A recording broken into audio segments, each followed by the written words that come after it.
Today is May 4, 2026.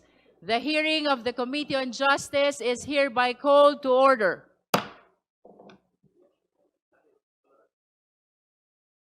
May we solicit the motion to dispense with the calling of the roll.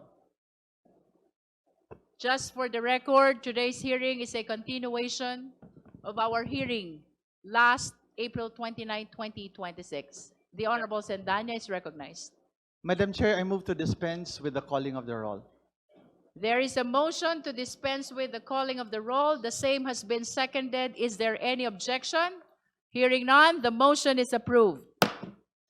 May I solicit the motion to dispense with the reading of the minutes of the hearing held on April 29, 2026 and for the approval of the same. Madam Chair, The Honorable D.S.J.J. Suarez. I move that we dispense and at the same time approve the minutes of the previous hearing. So moved, Madam Chair. There is a motion to dispense with the hearing of the minutes of the hearing held April 29, 2026 and for the approval of the same. Do I hear a second? The same has been seconded. Is there any objection? Hearing none, the motion is approved.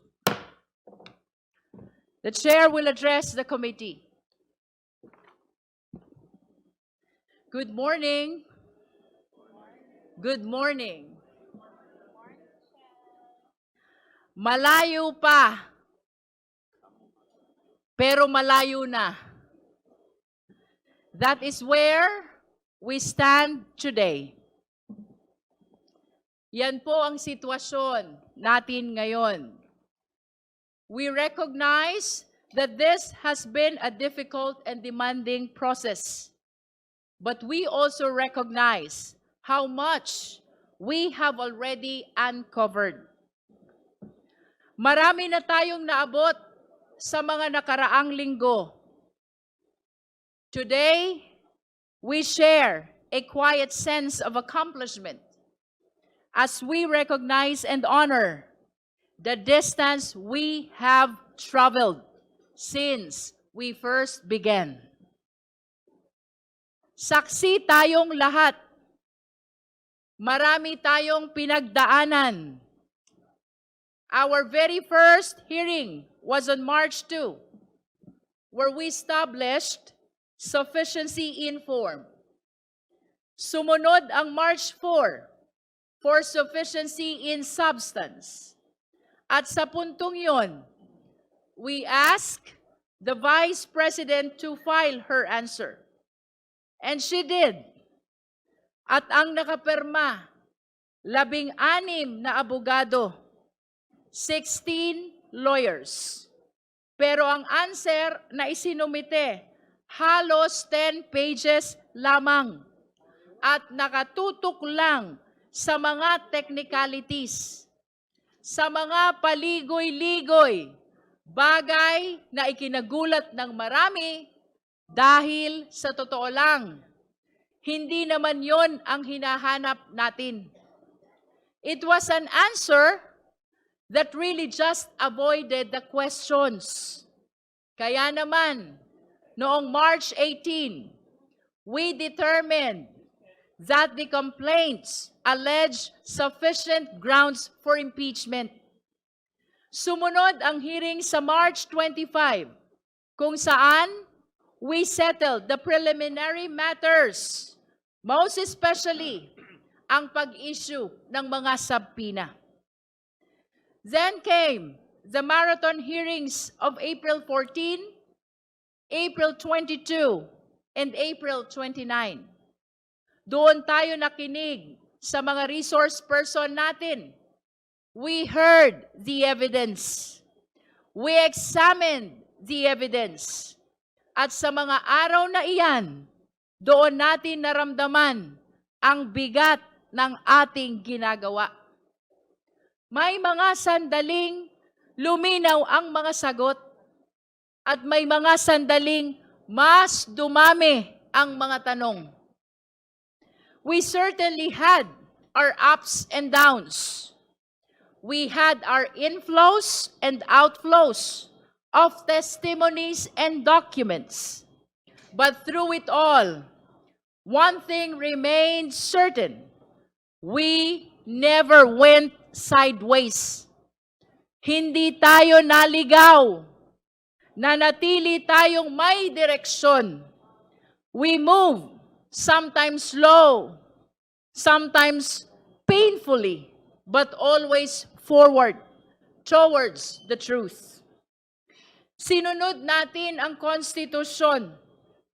Hindi tayo nagmadali, hindi tayo nag-shortcut. We honored the process. Bawat hakbang, bawat salita, bawat ebidensya, hinarap natin ng buong pag-iingat at pananagutan. Sa paglalakbay na ito, napagod tayo. Sinubok ang ating pasensya, lalo na sa harap ng mga batikos mula sa labas. We saw the press conferences of the Vice President's camp. We saw the petitions filed in the Supreme Court and the complaint filed in the office of the city prosecutor. Opo, maraming hakbang ang ginawa upang pigilan ang prosesong ito. Pero sa kabila ng lahat, hindi tayo natinag. For in the end, it is not the absence of struggle that defined us, but the refusal to lose our way, the discipline to stay the course, and the clarity to never lose sight of where we are going. At noong mga nakaraang pagdinig, we have seen the evidence. Ito ang mga nakita at narinig natin. Una, ang testimonya ni Ramil Madriaga na base sa ebidensya, mas kilala sa pangalang Sir Ram. Pangalawa, ang mga misteryosong envelopes at ang mga questionableng resibo. Pangatlo, ang paliwanag ng NBI tungkol sa magkakaibang pangalan, ngunit iisa ang pirma. Pang-apat, ang sertipikasyon ng PSA na walang record ang mga pangalang katulad ng Mary Grace Piatos. Pang-lima, ang COA findings na nag-uutos ng refund na 73 million at 375 million. Pang-anim, ang ulat ng AMLC patungkol sa 6.7 billion na mga transaksyon. Napakalaking halaga na dumaloy sa mga account ng Vice Presidente at ng kanyang asawa. Pang-pito, ang mga natuklasan ni former Senator Antonio Trillanes IV na ang malaking bahagi ng kayamanang ito ay may kaugnayan sa illegal drugs. At ang mas nakakagulat, ang pahayag na ito ay tumutugma sa record ng AMLC.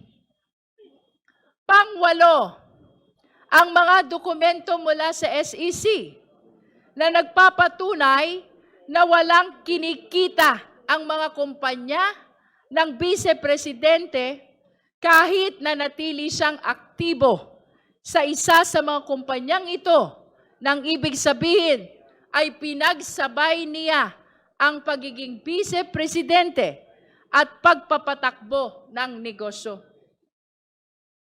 At nitong huling pagdinig lamang, noong April 29, dalawang bagay naman ang napag-usapan natin.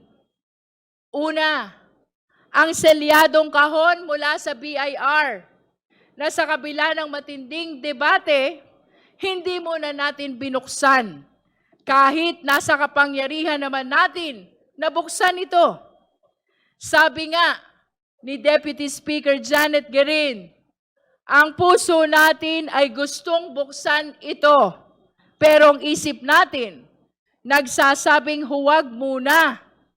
At dagdag pa rito, nagpahayag si Congressman Benny Abante, hindi porket kaya nating gawin ang isang bagay, ay dapat na nating gawin.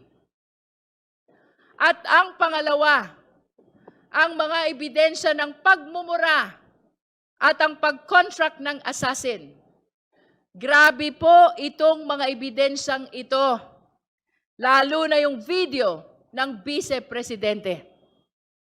Kong Laila de Lima described it perfectly when she said, noong gabing iyon, nakita natin ang totoong Sara Duterte.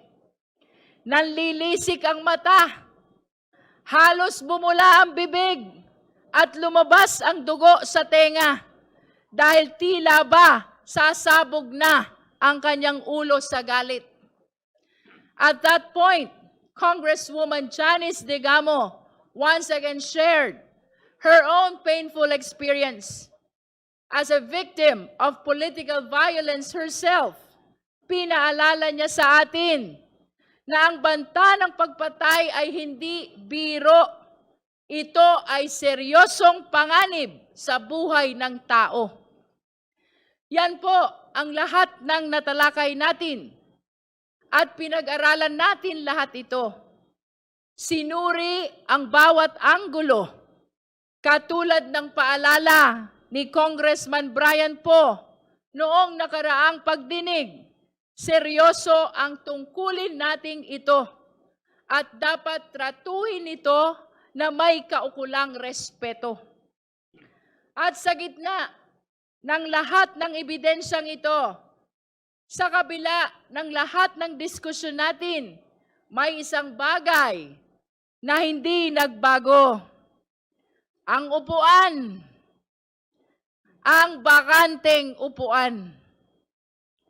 Sa bawat ebidensya, walang direktang sagot.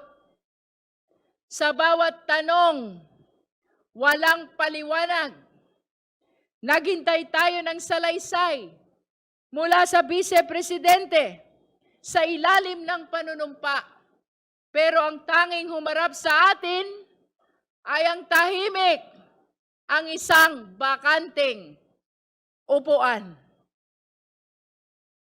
Ngunit mapagtatanto natin na meron na pala tayong hawak na ebidensya mula mismo sa Kanya. Hindi na natin kailangang tumingin pa sa malayo. We already have a sworn statement. Isang sinumpaang salaysay. Ang tagal na palang nandito. Ang kanyang salin. Isang dokumento, siya mismo ang pumirma. Siya ang nanumpa. At siya ang nagsumite. At malinaw ang nakasaad doon. Walang cash o cash deposit. Ngayon, itabi natin ang salin na iyon sa lahat ng ebidensyang ating naipon. Doon lumabas ang tanong na hindi na natin matatakasan.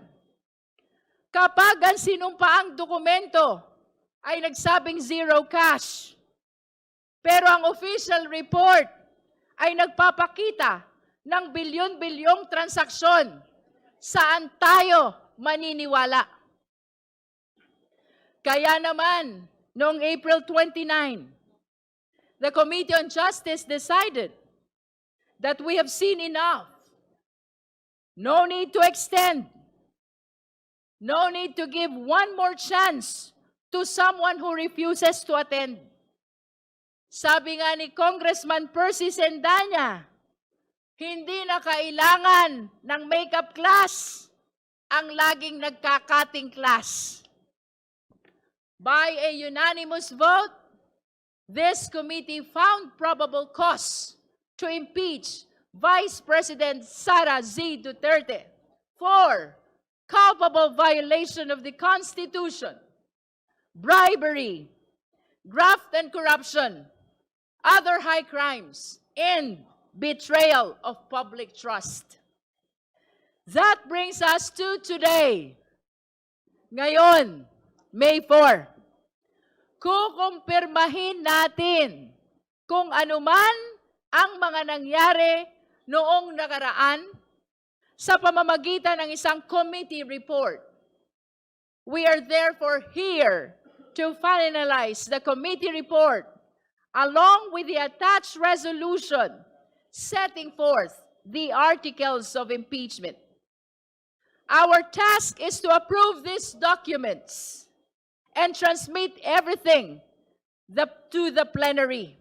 This is our mandate under the rules. Tayo ang Committee on Justice. Bukod tangi ang komiting ito dahil sa buong listahan ng mga komite sa Kongreso, tayo lamang ang tanging binanggit at binigyan ng partikular na mandato ng ating konstitusyon. We were given that name for a reason. Today, we hope we have lived up to that name, Committee on Justice. Para sa hustisya.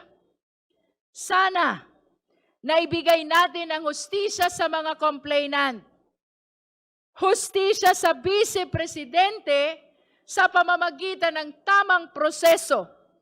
At higit sa lahat, hustisya sa sambayanang Pilipino. Sana ay panindigan natin ang pangalan ng committee natin.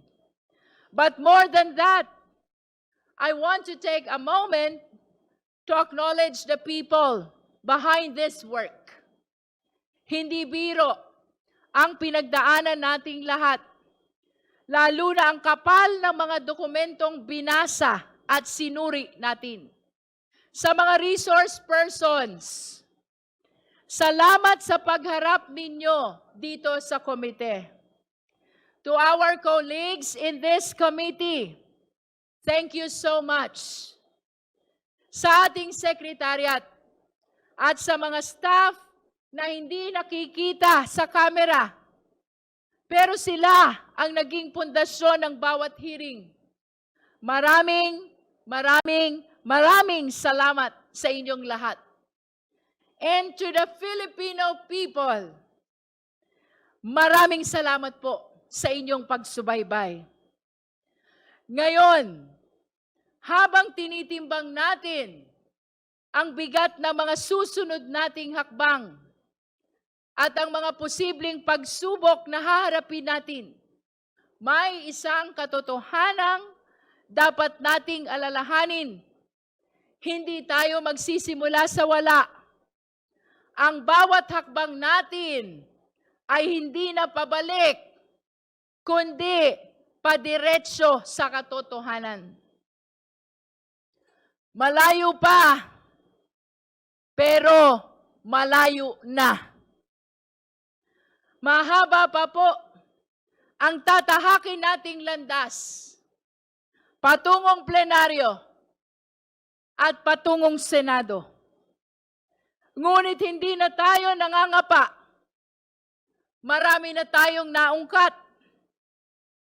Marami na tayong naisiwalat at hindi natin hahayaang masayang ang lahat ng ito. Kailangang ituloy ang proseso because this is what justice demands. Because only then can we truly achieve accountability. Kapag may public official na nagkaroon ng seryosong paratang, huwag nating baliwalain, huwag nating palampasin. Kapag may kailangang ipaliwanag, huwag tayong titigil hanggat lumabas ang katotohanan. Let us pursue this to its logical conclusion. Otherwise, the cycle of impunity will only repeat. Because we owe it to the next generation of Filipinos to show them that no one, no matter how powerful, no matter the title, is above the law. Huwag nating hayaang masanay ang ating bansa sa kultura ng pagkalimot. Because if we let up now, we fail the very Constitution we swore to protect. Let us therefore move forward with heavy hearts but clear minds. If the Vice President is guilty, let the truth convict her. If she is innocent, let the process clear her. But let it be done through the light of justice, not the shadows of silence. Ituloy na natin ang huling hakbang ng yugtong ito para sa katotohanan, para sa sambayanang Pilipino. Esteemed colleagues, beloved countrymen, malayo pa, pero kahit papaano, sa totoo lang, malayo na. Maraming salamat po.